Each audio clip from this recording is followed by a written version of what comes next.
Olá, pessoal. Gostaria de agradecer o convite da Centro Nutrition para participar desse Guardian Masterclass. É um prazer estar aqui com vocês hoje. Nós vamos falar sobre o eixo intestino-cérebro e o seu papel na depressão. Para quem não me conhece, eu sou Marcos Zanetti, sou médico psiquiatra, doutor em ciências pela Faculdade de Medicina da USP. Hoje, desenvolvendo atividades de pesquisa no Instituto de Ensino e Pesquisa do Hospital Sírio-Libanês, e essa área do eixo intestino-cérebro é algo que vem aí me cativando, me maravilhando já há bastante tempo, e é algo que, quanto mais a gente aprofunda, mais faz sentido em relação à fisiologia, à neurofisiologia, o impacto mesmo tanto na fisiologia integrativa do nosso corpo, como nas repercussões ao nosso cérebro, ao nosso sistema nervoso central. E vamos começar falando um pouquinho da depressão. Eu acho que muitos desses dados que eu estou trazendo aqui não devem ser novidade para muitos de vocês. Então, hoje a depressão é um problema de saúde pública, é uma das condições mais prevalentes na população, com uma prevalência vida aí chegando quase aos 20%. Hoje, a depressão é a maior causa isolada de incapacitação no mundo, e a despeito do grande avanço que se observou nas últimas décadas em relação aos tratamentos, tanto tratamentos psicoterapêuticos, psicológicos, como farmacológicos e outras formas de tratamento biológicos, a depressão ainda, como falamos, é um problema da saúde pública, e os pacientes que convivem com ela ainda é uma minoria que consegue atingir uma melhora sustentada, uma recuperação plena no longo prazo. Tem várias razões para isso, desde aspectos relacionados à personalidade, à aderência ao tratamento, mas cada vez mais a gente reconhece a importância dos hábitos de vida, da alimentação, e hoje, o eixo intestino-cérebro, ele de certa forma está no centro disso, é um grande maestro nesse sentido. A gente sabe que mesmo pacientes que estão remitidos de sintomas depressivos, muitos deles ainda mantêm algum grau de prejuízo socioocupacional, principalmente relacionado a sintomas que a gente chama subsindrômico, uma desmotivação, uma fadiga residuais e também dificuldades cognitivas residuais. A heredabilidade genética da depressão é ao redor de 30% a 40%. Isso quer dizer que dos casos de depressão na população, a maioria, a maior parte dos casos de depressão na população se deve a fatores predominantemente ambientais. E a depressão como uma síndrome, a depressão é uma síndrome, como todos, ou a maioria dos transtornos mentais, ela tem várias possíveis causas, centenas, talvez milhares de possíveis causas a gente consegue conceitualizar, mas a depressão, ela está associada a um risco muito aumentado de síndrome metabólica, mortalidade cardiovascular e mesmo demência. Mesmo quando a gente considera os fatores de risco genético para depressão, para transtorno do humor, a gente sabe que existe uma sobreposição de fatores de risco genético relacionado à vulnerabilidade para os transtornos do humor, também com risco para síndrome metabólica, doença coronariana, diabetes, hipertensão, obesidade. Então, de fato, os transtornos do humor, a depressão e o metabolismo, nas doença cardiovascular, síndrome metabólica, elas andam de mãos dadas, elas ocorrem com uma frequência muito grande na população em geral. Quando a gente vai analisar o que acontece em nível celular, não apenas no cérebro, no corpo como um todo, e esses achados que eu estou apresentando aqui para vocês no contexto dos transtornos do humor, da depressão, eles estão presentes também na maior parte dos transtornos mentais graves. O que a gente vai observar é um desequilíbrio entre insulto e reparação celular. Então, evidências de diferentes naturezas documentaram consistentemente, pelo menos um subgrupo de pacientes com transtornos do humor e depressão, disfunção mitocondrial, disfunção do metabolismo energético celular, anormalidades em diferentes vias de sinalização celular, alteração de turnover de fosfolipídios de membrana, levando a uma superativação da chamada cascata do ácido araquidônico na direção do aumento de produção de fatores pró-inflamatórios. E isso foi constantemente documentado nos transtornos do humor e na depressão, o aumento de marcadores tanto periféricos como em sistema nervoso central de inflamação e estresse oxidativo. Isso é muito importante, porque o cérebro ele é um órgão, é um órgão metabolicamente, energeticamente muito ativo e rico, né, em gordura, em ácido graxo. Então ele é muito sensível à oxidação, então ele é muito suscetível ao fenômeno do estresse oxidativo. Esse é uma tabela que eu gosto de trazer, né, que mostra, mesmo em estudos em humanos, aqui a gente não está falando nem em estudos em modelo animal, são estudos clínicos, né, em populações clínicas, né, como a gente consegue observar esse aumento de inflamação e estresse oxidativo, né, avaliando diferentes sistemas, diferentes marcadores, desde, né, deficiência de nutrientes com potencial, né, antioxidante, incluindo selênio, zinco, aumento de marcadores pró-inflamatórios e também, né, marcadores, inclusive, de aumento, né, de dano de DNA e alteração, né, nas enzimas antioxidantes também. Então, é muito consistente no estudo de transtornos do humor esse estado pró-inflamatório com aumento de estresse oxidativo. E hoje, vem ganhando cada vez mais espaço na literatura médica, psiquiátrica, de neurociências em geral, a importância da dieta, né, na fisiopatologia da depressão e como uma dieta saudável pode ter benefícios em diferentes aspectos da cadeia etiológica que vai contribuir para o indivíduo desenvolver uma depressão, né, ajudando na modulação tanto do eixo hormonal de resposta ao estresse, reduzindo o estresse oxidativo, inflamação, né, e a microbiota intestinal e o eixo intestino-cérebro, eles estão, de certa forma, como eu já disse anteriormente, no centro desse processo. Vamos, então, agora falar um pouquinho melhor para vocês, né, de onde se contextualiza o eixo intestino-cérebro, ou melhor, eixo microbiota intestino-cérebro, porque a nossa flora intestinal ela é um ator principal aí, né, desse verdadeiro órgão, chamar assim, nos transtornos mentais.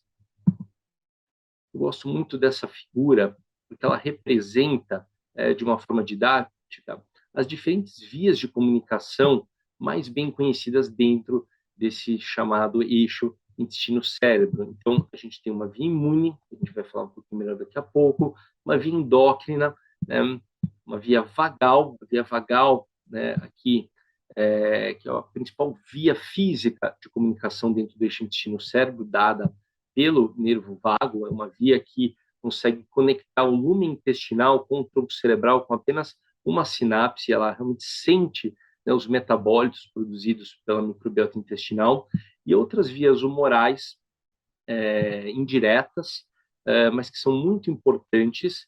E aqui, dentro dessas outras vias humorais, tem uma via muito importante, que é, talvez, a via de comunicação mais bem documentada do eixo intestino-cérebro, é dado pelos chamados ácidos graxos de cadeia curta, desse acrônimo em inglês, Short Chain Fatty Acids, que são, então, ácidos graxos produzidos a partir da fermentação de fibras pela nossa flora intestinal.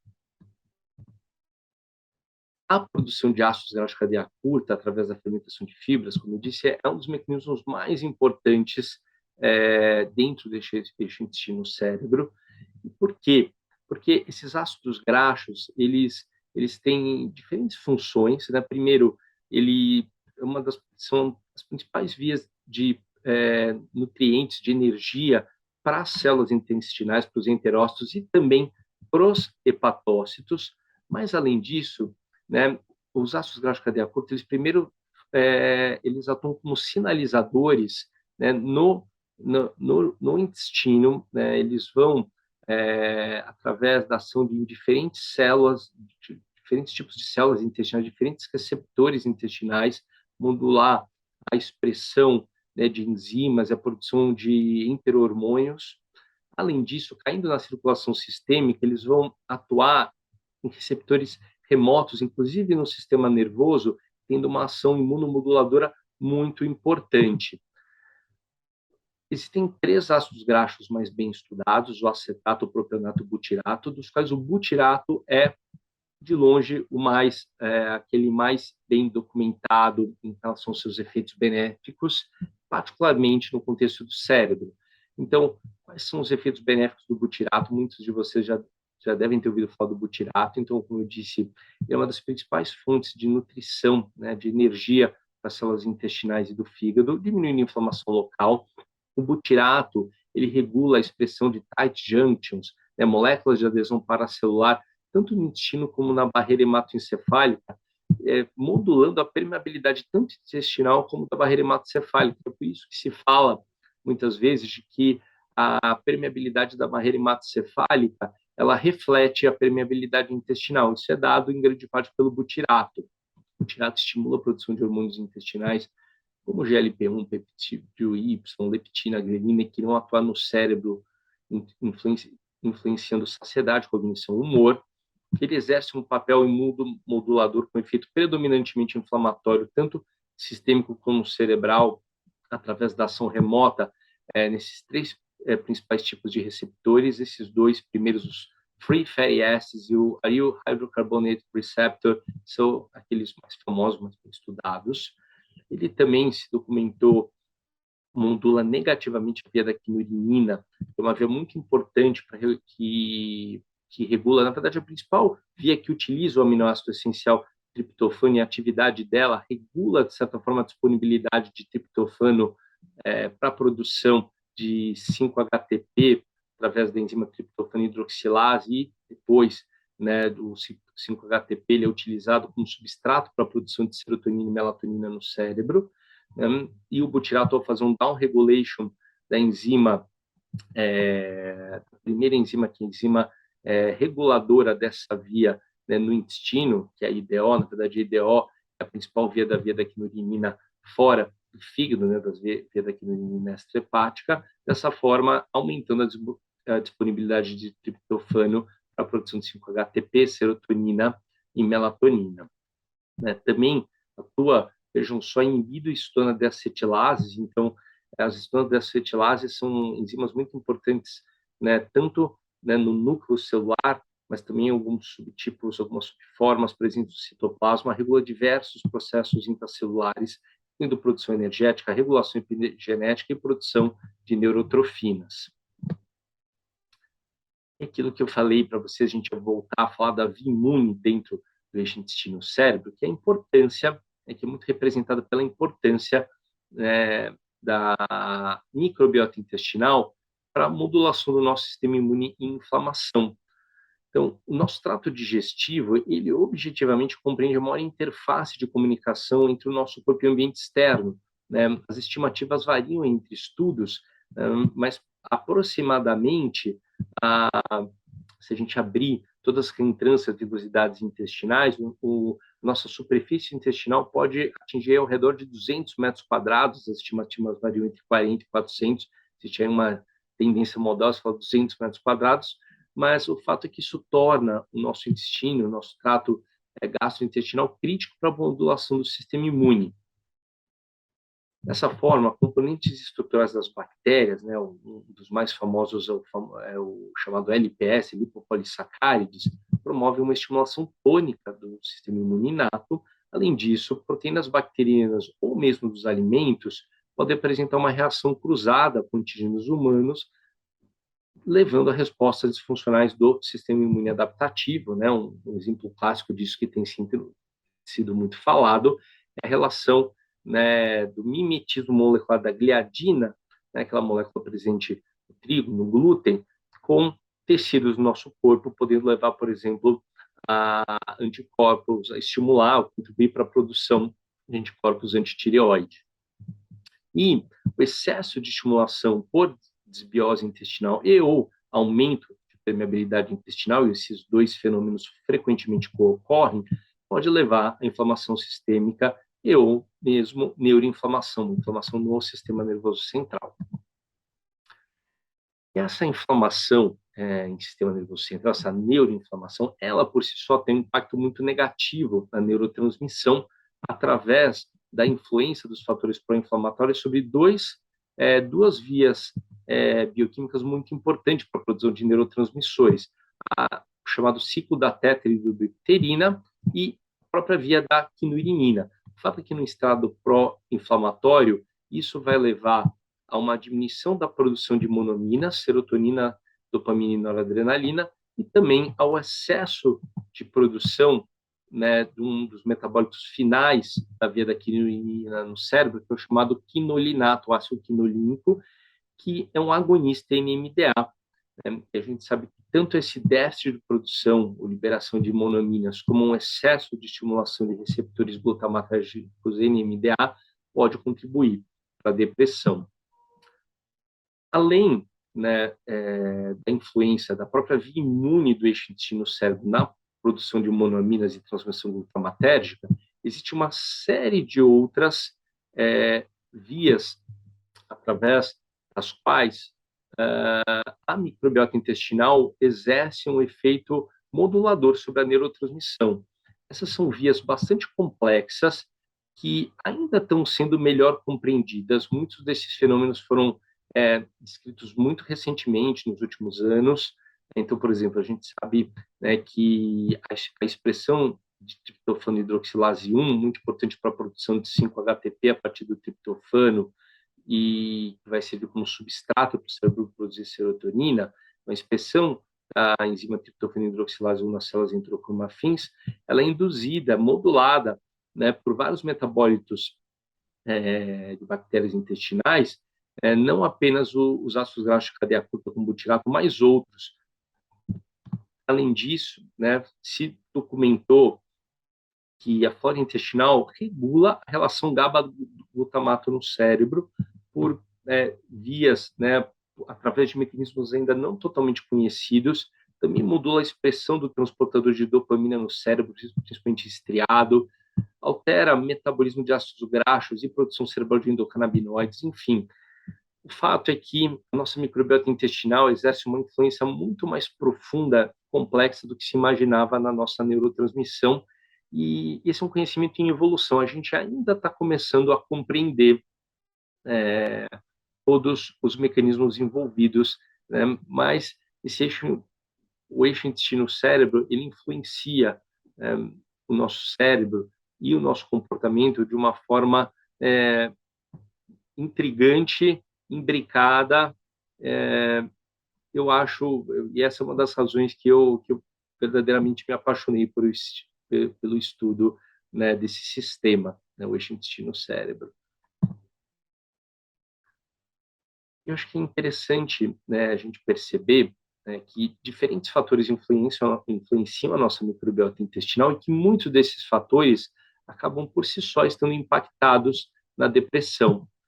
Então, quando a gente lista os principais fatores que influenciam a nossa microbiota intestinal, a gente tem, claro, alimentação, ansiedade, estresse. A gente sabe que o estresse crônico, né, através do seu impacto no eixo intestino-cérebro, ele vai mudar o equilíbrio, a homeostase intestinal, e por si só pode, né, levar a mudanças na composição da microbiota intestinal, justamente por modificar as condições do meio onde essas bactérias, esses micro-organismos vivem.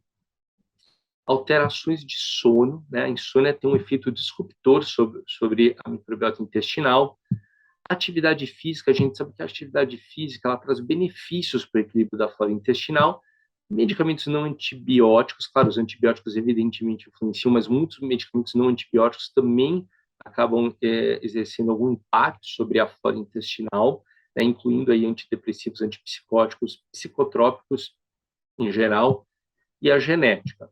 Quando a gente pensa quais desses fatores estão impactados na depressão, pelo menos na média, né, dos pacientes com depressão, quase que todos, né? Então, a gente vai ver, né, mas foi constantemente documentado, pacientes com traços desadaptativos de personalidade, transtornos mentais graves, tendem a se alimentar mal, ter uma alimentação mais inflamatória.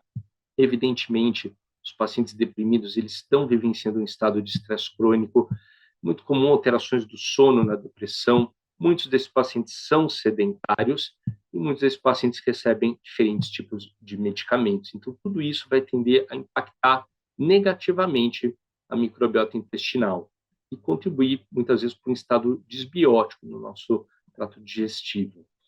E é possível até especular o quanto, em relação a fatores genéticos, né, mesmo que diretamente eles não estejam impactados, quanto existem fenômenos, por exemplo, de correlação gene-ambiente. Então, como eu disse, é constantemente documentado, né, uma tendência a uma alimentação inflamatória em indivíduos com transtornos mentais graves ou pessoas que têm traços de personalidade desadaptativos que a gente sabe que também estão associados a um risco aumentado para desenvolvimento de depressão. Né? Então, vai ser uma alimentação muito próxima ao conceito que a gente chama, né, de dieta ocidental, então uma alimentação inflamatória rica, né, em proteína animal, pobre em fibras, compostos bioativos, que vai acabar levando ao chamado leak gut, né, um aumento de permeabilidade intestinal, né, com maior estimulação aí do nosso sistema imune em direção a um estado pró-inflamatório. O estresse crônico impacta muito negativamente o nosso intestino. Né? No estresse crônico, existe uma redução persistente do tônus parasimpático, ao mesmo tempo em que ocorre uma superestimulação tanto de atividade simpática como do sistema endocannabinoide.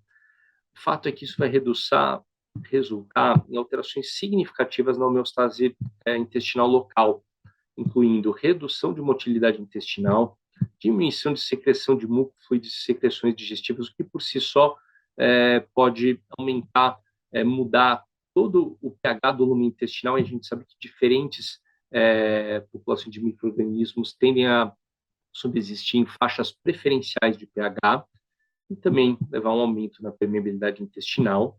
Estudos em modelos animais de estresse crônico mostraram que o próprio estresse crônico leva a uma alteração na composição da microbiota intestinal, com redução na abundância de bactérias benéficas, como os lactobacilos, e membros da família Ruminococci, que, como a gente vai discutir, são os principais agentes produtores de ácidos graxos de cadeia curta.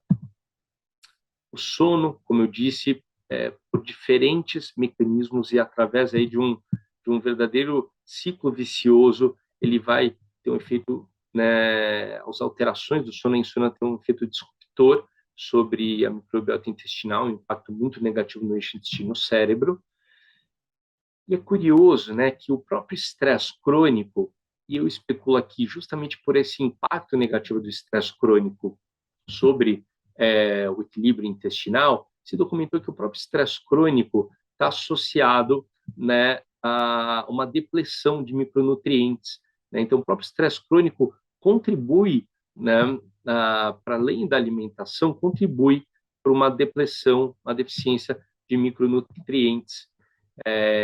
E aí, existem vários estudos populacionais, mas inclusive no Brasil eu gosto de trazer, né, valorizar a ciência produzida aqui no nosso país. Esse é a maior corte, uma das maiores cortes populacionais aqui do Brasil, o estudo ELSA Brasil, que mostrou, né, encontrou realmente uma relação inversa, né, entre depressão na população, tanto com, né, ingesta de diferentes micronutrientes que têm um potencial antioxidante, que são, né, importantes para o controle da inflamação, né, e que um aumento, né, na verdade, um maior consumo, né, desses nutrientes, notadamente selênio, zinco, vitamina B6, B12, foi significativamente associado com menor risco, né, de depressão na nossa população, e mesmo, né, uma relação, né, um efeito dose-resposta inverso entre,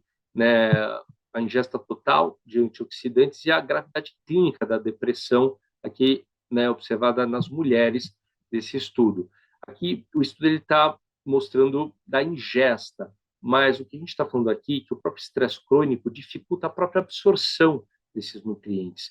E não é de surpreender, então, que isso foi consistentemente documentado. Por exemplo, indivíduos com depressão, na média, eles tendem a ter maior deficiência de zinco, menores níveis de zinco em comparação com indivíduos não deprimidos. E o zinco é um dos micronutrientes. Todos os micronutrientes são importantes para o humor, mas talvez a deficiência de zinco seja aquela que já foi mais consistentemente associada à depressão. O magnésio e o selênio também muito importantes para o humor.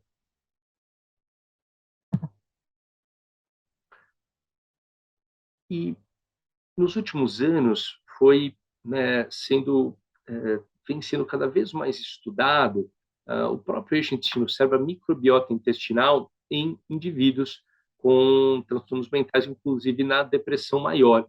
O que esses estudos mostram? Primeiro, algo que fica muito claro quando a gente olha para todos os estudos em saúde mental, então, assim, os estudos de microbiota, de eixo intestino-cérebro em pacientes com diferentes transtornos mentais, que existe um fenômeno inespecífico e que fica bem documentado nessa meta-análise publicada no passado, né, de que, independentemente do transtorno mental, transtornos mentais graves, eles estão associados de forma inespecífica a uma depressão de abundância, né, de bactérias benéficas, produtoras de ácidos graxos cadeia curta e butirato, como Faecalibacterium praunitis e Coprococcus, e um aumento de abundância de gêneros pró-inflamatórios com a Ehrlichia.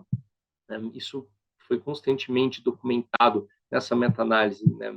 Eles avaliaram pacientes com depressão, transtorno bipolar, psicose, esquizofrenia, mas também ansiedade, né? Então, transtornos mentais graves, de forma inespecífica, parecem estar relacionados a uma deficiência de bactérias produtoras de ácidos graxos de cadeia curta e um excesso, né, de abundância de bactérias potencialmente inflamatórias. E mais recentemente, agora no dado de 2022, né, a gente teve três, né, aqui eu estou trazendo a figura principal de mas três revisões publicadas quase que concomitantemente, uma diferença de poucos meses. Então, são diferentes grupos de pesquisadores que publicaram revisões muito semelhantes em diferentes periódicos e mostrando que agora, com maior volume de estudos caso-controle, parece que a gente começa a conseguir enxergar algum tipo de assinatura que diferencie, né, diferentes transtornos mentais em relação ao seu padrão de microbiota. Porém, continuam havendo aqui sobreposições, né?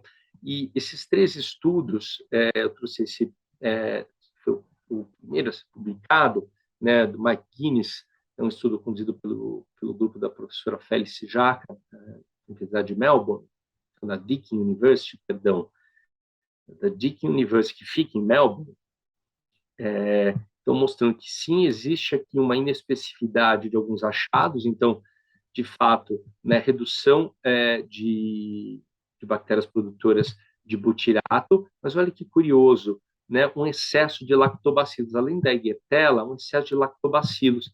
E duas outras meta-análises encontraram esse mesmo achado.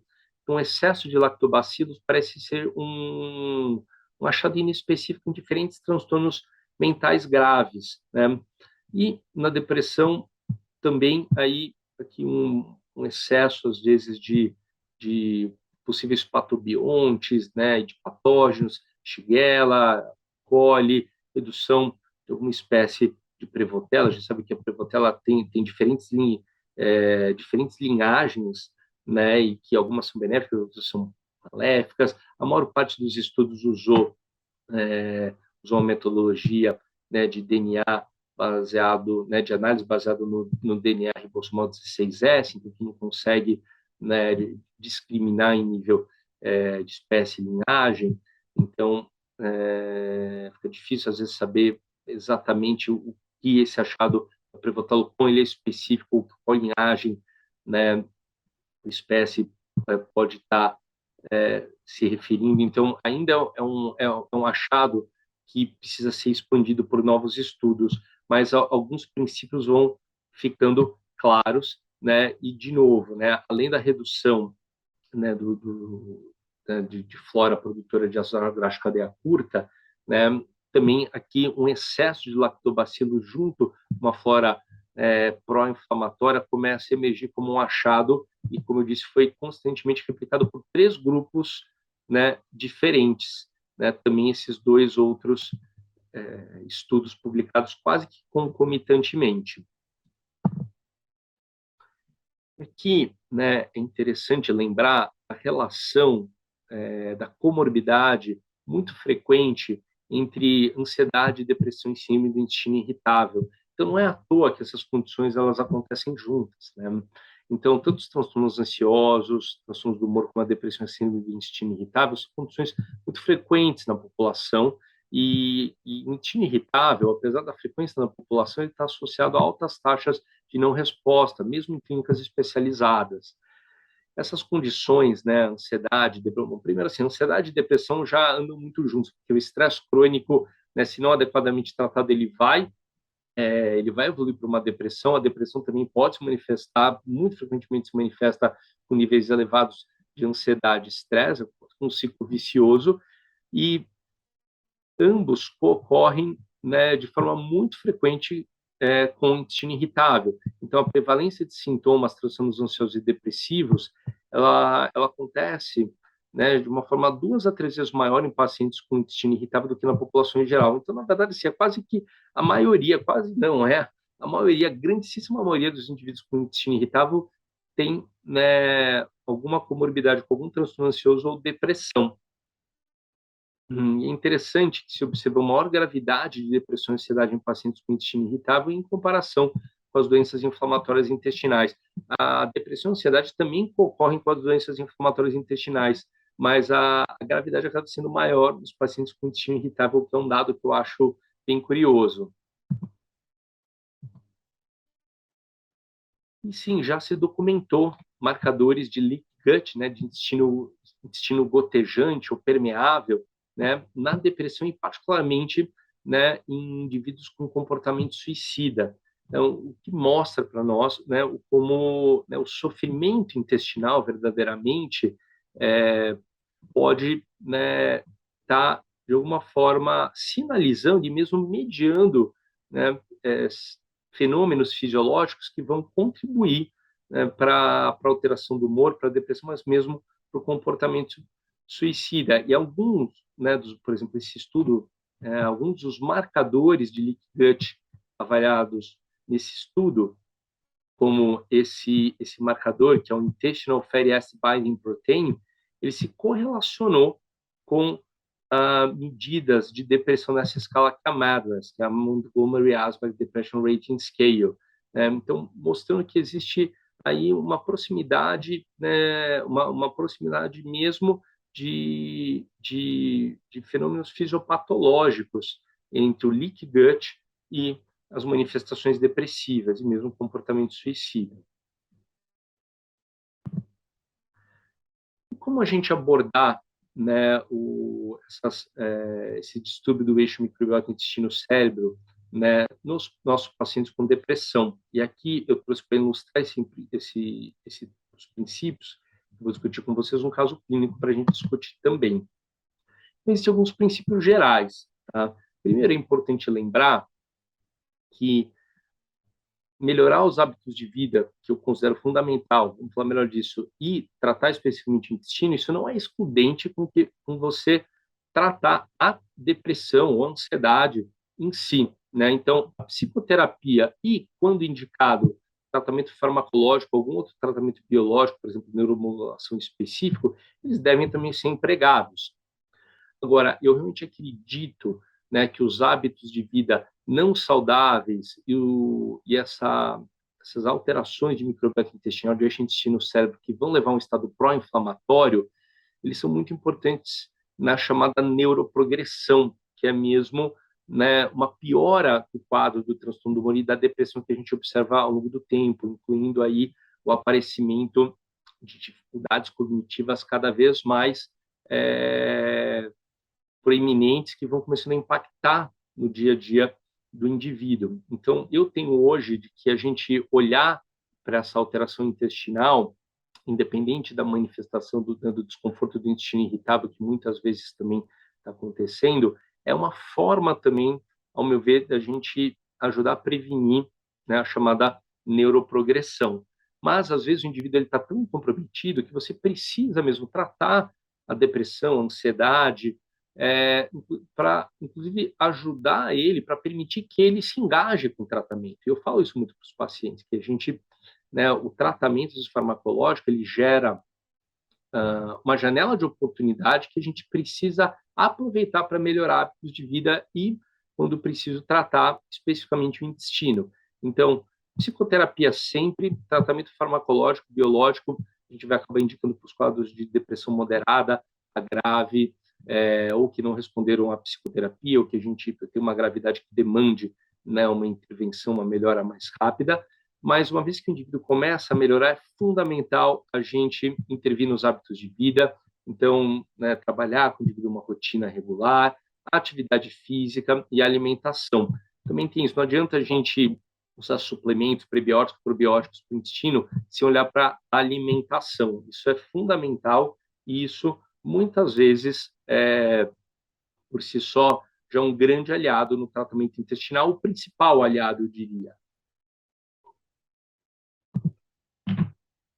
Então, vamos discutir um casinho para a gente ilustrar isso. Uma paciente de 40 anos, casada, 2 filhos, empresária, super ativa, talvez excessivamente ativa, que eu recebi, que chegou para mim ano passado, 2021. Ela tem um histórico de obesidade na família, uma tendência à compulsão alimentar e sobrepeso desde a infância, o que ela sempre procurou compensar uma atividade física frequente, dietas sempre, modulação hormonal, suplementos desde a faculdade. Ela é uma pessoa muito determinada, também muito ansiosa, uma personalidade marcada por perfeccionismo e autocobrança elevada, e o que acaba, né, resultando em uma dificuldade crônica de controlar preocupações, insônia inicial frequente, tensão, dor cervical, lombar, um quadro bem típico de uma pessoa que tem uma tendência à ansiedade já por características da própria personalidade, né? Mas isso faz com que ela também seja uma pessoa muito dedicada ao trabalho, eu diria até workaholic. E ela já teve, quando ela chegou para mim, ela já tinha tido vários episódios de crise de pânico ao longo da vida e momentos de agudização de ansiedade frente a demandas pessoais, profissionais. Ela já vinha em terapia desde 2018, então não é que ela não buscava para isso ou tratar disso. Em 2017, ela fez uma cirurgia de hemorroida que resultou numa obstipação crônica desde então, chegando mesmo a ser internada por um fecaloma lá em 2017, naquele mesmo ano. E ela vinha, nesses últimos anos, desenvolvendo uma dispepsia, né, caracterizada por distensão abdominal e gases pós-prandiais desde o início de 2018. Né, nessa época, enfim, ela já passou por diferentes médicos. Nessa época, prescreveram ciprofloxacino por uma hipótese de SIBO, não resultou em benefício algum. Ela já passou por diferentes médicos de diferentes especialidades, gastros, endócrinos, nutrólogos e nutricionistas, já tendo feito uso de vários medicamentos, dietas, sem benefício consistente no funcionamento intestinal. Mantém uma dificuldade para controlar o peso, apesar de atividade física diária e uma alimentação regrada. Na verdade, o que a gente vai ver é que a alimentação dela, na prática, é muito restritiva. Isso é muito comum em pacientes com intestino irritável, né, que, em razão do medo do desconforto, começam a evitar alguns alimentos, né? O medo do desconforto, e no caso dela, era um medo do desconforto gastrointestinal e medo de ganho de peso, fazendo com que ela tivesse uma alimentação muito restritiva, apesar de ela mesma ter uma percepção de ser uma alimentação saudável. Mas quando a gente vai fazer um recordatório alimentar, a gente vê uma alimentação muito restrita. E nos últimos meses, né, antes de ela me procurar, ela tinha voltado a apresentar crise de pânico, insônia, mas aí também alguns sintomas de natureza depressiva, desmotivação, diminuição de prazer, tristeza e episódios de choro cada vez mais frequentes, né? E muito relacionados, de novo, a um estresse crônico, demandas, filhos, trabalho, e aquela sensação que não vai melhorar, que já vai gerando uma desesperança, né? No momento da avaliação, ela só estava usando o Rivotril, né, um benzodiazepínico, clonazepam, 2 a 4 gotas em momentos de crise, né, de ansiedade e pânico. Ela já tinha feito, ao longo, né, dos anos, uso de vários medicamentos antidepressivos e outros, como topiramato, que é um anticonvulsivante, sibutramina, lisdexanfetamina, que é um estimulante, né? Então, vários medicamentos de diferentes natureza com diferentes propósitos, desde controle da ansiedade, melhora de compulsão alimentar, né? E o fato é que ela tinha uma grande sensibilidade a efeitos colaterais de muitos deles, por exemplo, o topiramato provocou dificuldades cognitivas, mas poucos medicamentos trouxeram um benefício, seja consistente, seja na ansiedade, seja na compulsão alimentar. Por exemplo, bupropiona com naltrexona ajudou na compulsão alimentar, mas não na ansiedade. Vortioxetina ajudou na ansiedade, mas não na compulsão alimentar ou no peso. Então, ela é um paciente que parece que estava sempre correndo atrás do próprio rabo, né? E de um coprológico funcional, né, que mostrou, né, que primeiro o processo digestivo dela estava um pouco ineficiente, né, fungoscopia e cultura para fungos, que é algo que eu sempre reparo negativo, mas vejam só, elastase pancreática reduzida, eu vejo isso muito nos pacientes cronicamente estressados, justamente por conta daquele estreitamento parasimpático e hiperativação simpática. E a gente sabe que a produção, né, de enzimas digestivas, sucos digestivos, depende de tônus parasimpático, então é muito comum ver mesmo indivíduos jovens com elastase pancreática reduzida, e vejam só, zonulina aumentada, então o paciente que tem um aumento de permeabilidade intestinal. Encaminhei para o acompanhamento conjunto com uma colega nutricionista, fez uma avaliação antropométrica, então vejam só, mesmo uma dieta super restrita e atividade física frequente, vejam só aqui, né, uma porcentagem de gordura acima do desejável, massa magra abaixo do desejável, ou seja, está aí num ciclo vicioso e cada vez mais desesperado. O que eu prescrevi para ela? Como que eu tratei ela? Né? Do ponto de vista médico, ela estava muito ansiosa, tendo índices de pânico frequente, e aí, pensando mesmo no intestino, se vocês repararem no slide anterior que eu mostrei para vocês, né, o impacto do estresse crônico do intestino, ele se dá sobre a influência de dois grandes sistemas, o sistema nervoso autonômico, né, parasimpático, simpático, e o sistema endocannabinoide. Né, o nosso trato digestivo ele é rico em receptores canabinoides, e a super estimulação de um receptor chamado canabinoide 1, ele também vai contribuir, né, para a redução de motilidade e aumento de permeabilidade intestinais. E o canabidiol, apesar de não haver nenhum ainda grandes estudos clínicos para esse fim específico de sintomas gastrointestinais, existe para a ansiedade, eu tenho uma experiência muito boa dele, né, como um adjuvante no tratamento do intestino, então ajuda na ansiedade, evidentemente, crise de pânico frequente, e também ajuda no intestino e muitas vezes ajuda também na compulsão alimentar. Então, iniciei canabidiol, ela, uma dose até 80 miligramas pela manhã, 200 miligramas à noite, canabidiol isolado no primeiro momento, conduta nutricional, né, administrado pela minha parceira, uma dieta com restrição de food maps, inicialmente, sem alimentos crus, caseína e carne vermelha, e nós dois, né, eu e a minha parceira nutricionista, decidimos conjuntamente iniciar suplementação de ômega 3, enzimas digestivas antes do almoço e do jantar, e o Guardian, que eu realmente sou fã e uso bastante, né? O Guardian, que é uma mistura de glumatácea, fibra, né, um extrato de Saccharomyces cerevisiae, beta-glucana de levedura, glicina, glutamina, N-acetilcisteína, vitamina C, zinco, vitamina D. Né?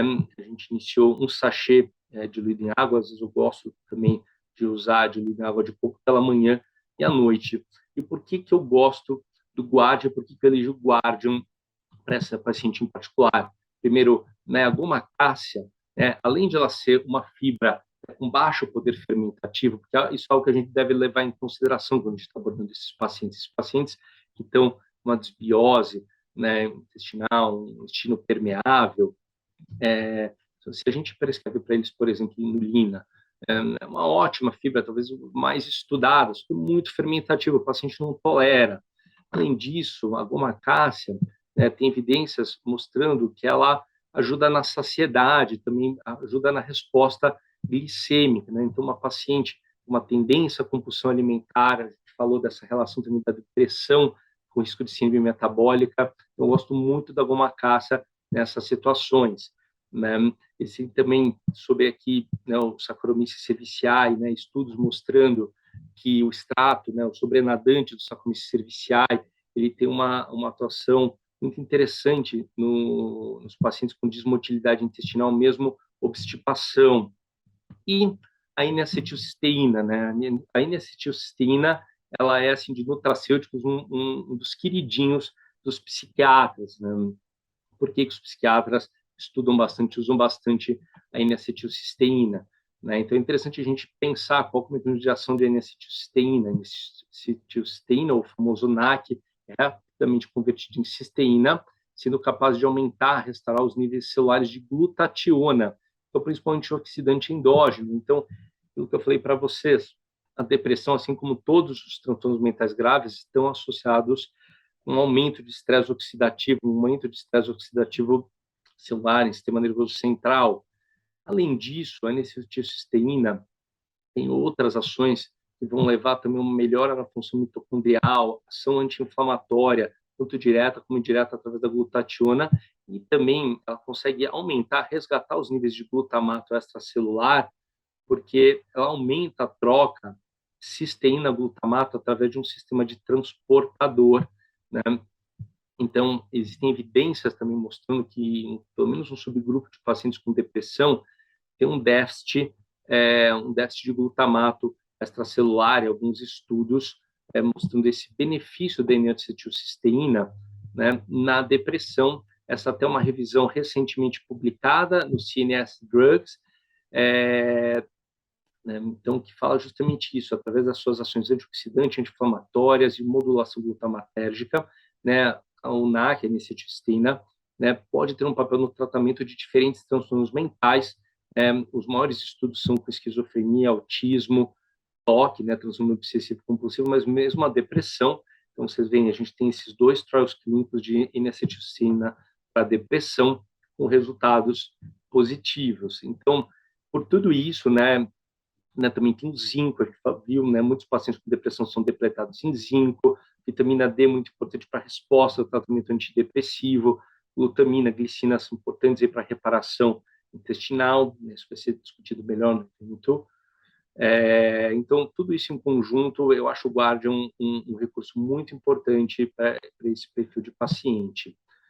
E a paciente respondeu muito bem a esse conjunto de intervenções que a gente implementou, né? Ela apresentou uma importante melhora de sintomas gastrointestinais, mesmo hábito intestinal. Ela falou, nossa, assim, né, fazia anos que ela não estava conseguindo ir diariamente ao banheiro, ela voltou a ir diariamente ao banheiro, logo assim, 2, 3 semanas, claro, foi uma melhora progressiva, mas logo após 2, 3 semanas do início do tratamento, ela já teve uma melhora dos sintomas gastrointestinais, e olha que interessante, ela veio com uma importante melhora de sintomas depressivos e compulsão alimentar, mesmo dentro do primeiro mês de tratamento. E vamos lembrar aqui que eu não cheguei a iniciar um antidepressivo para ela, eu passei para ela canabidiol, que assim, não é assim, existem evidências pré-clínicas de que o canabidiol também pode ter uma ação antidepressiva. Hoje, as evidências clínicas, na verdade, elas são mais restritas a algumas condições, a ansiedade social, esquizofrenia, mas não temos estudos clínicos para depressão. E eu atribuo muito a melhora dos sintomas depressivos à melhora também do quadro geral da paciente, inclusive do quadro intestinal, né? As avaliações nutricionais mostraram um ganho progressivo de massa magra e redução de gordura corporal. É claro que houve uma progressão do cardápio, né, pela minha parceira nutricionista ao longo do tempo, dos meses. Mas olha que curioso, mesmo melhor da depressão, melhor do estado geral, melhor do intestino, depois de 5 meses do início do tratamento, e mesmo melhor da depressão do canabidiol, a paciente mantinha uma ansiedade muito elevada, o perfil de personalidade dela, ela também super workaholic, ela voltou a apresentar crise de pânico em um momento de maior demanda no trabalho.